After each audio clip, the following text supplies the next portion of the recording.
wrote a romance novel, which is generally not really my thing. I tend to be more nonfiction, and when I do read fiction, it tends to be either historical or fantasy. Romance is not really my way to go unless I think it's going to be bad and then read it.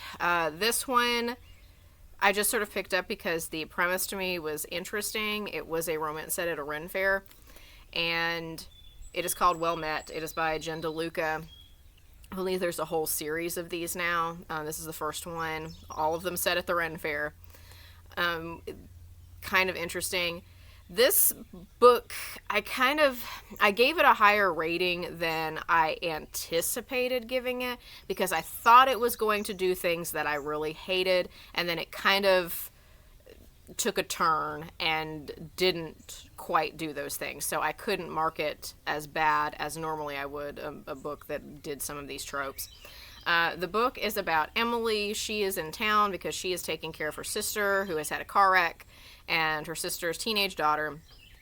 And she's kind of at a loss in her life at this point. She's devoted most of her last couple years to getting her boyfriend through law school. And then he gets through law school off of her, helping him and working two jobs and whatever. And he dumps her and moves on. And she is kind of at a loss. So she goes and takes care of her sister who has had this car wreck around this time too.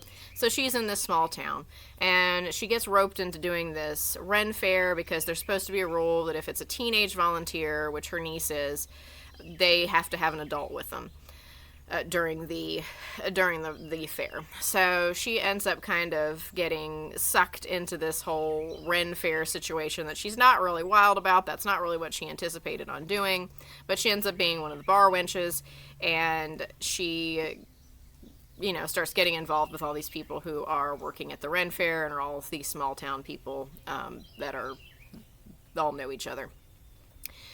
She ends up meeting the guy who's in charge of the Ren Fair, and it's initially, I don't want to say this is enemies to lovers, it's not really that trope, but he is incredibly unpleasant when she first meets him. He is just like the judgiest person on the face of the earth and really irritated at her because he doesn't think she's taking this seriously. He basically has a stick up his butt, and she just really doesn't like that. You come to find out later on, actually pretty quickly in it, you come to find out that his older brother died.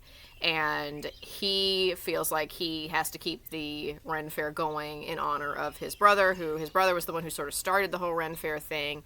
And Simon has sort of like completely focused on making this Ren Fair work and be how it always was ever since his brother has died.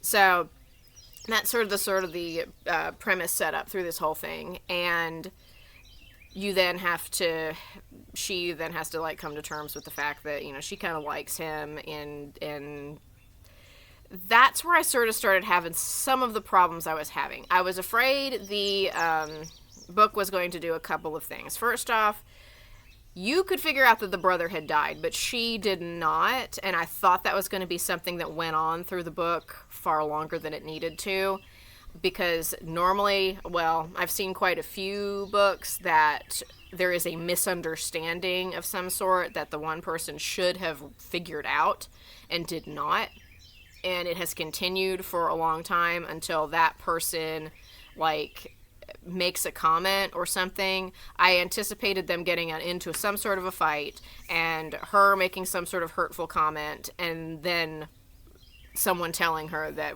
his brother died. He's not just left town. He has died.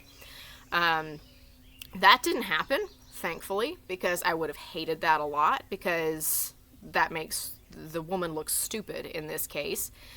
She actually does find out. She sort of thought, and she wasn't really focused on him either to care up to this point, but she sees a memorial plaque and realizes that, I thought he just moved away. Well, he hasn't just moved away, he's died.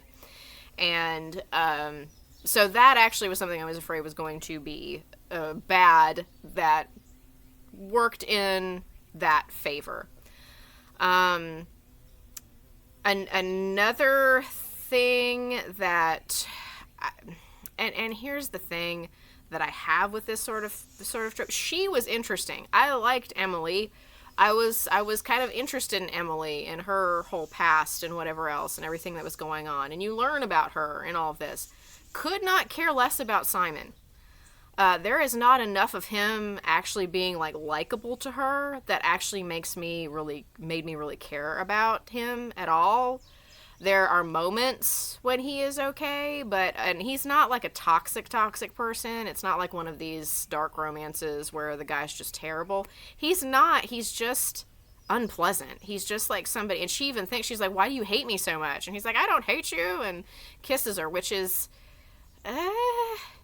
like, you shouldn't be getting into a relationship with somebody that you thought, like, his way of expressing himself to you was that you thought he hated you. That's weird. I mean, they have moments where they kind of are joking and get along, but she's so confused because they do have those moments, and then he goes back to being pretty much kind of a sourpuss in all of this. And yeah, I don't know. That's just one of those things that for me with a romance just doesn't make a whole lot of sense in what you're doing, because why would you like him? I don't get it.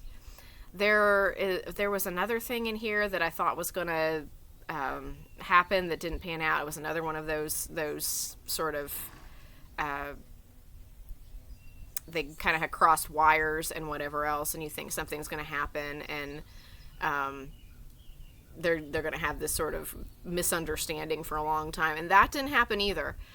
There are several situations, like I thought, like they make a thing about something about the cell phones, and I thought that the sister was going to the niece was going to end up like, oh no, he's going to have to throw her out of the Ren Faire because she uses her cell phone or whatever else, but that never comes up again, so that never becomes some sort of altercation between the two of them.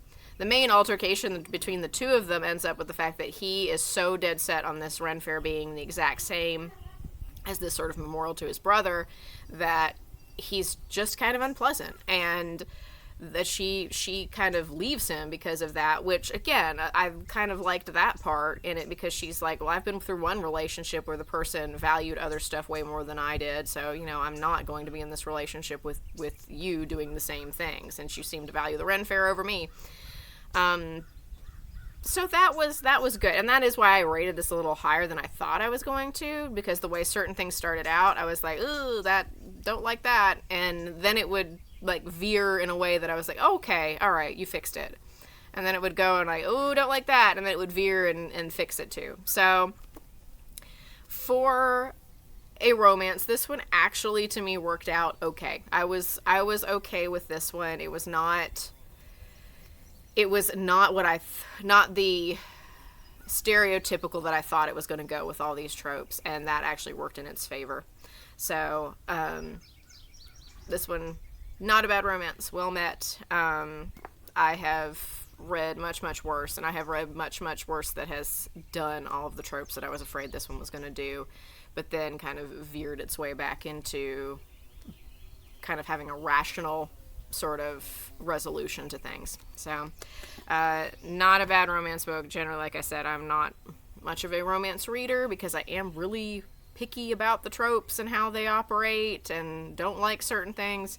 But this one, I read it pretty quickly, and it wasn't bad in any way. It was completely non-offensive to me in this sense. So that was maybe my romance for the year.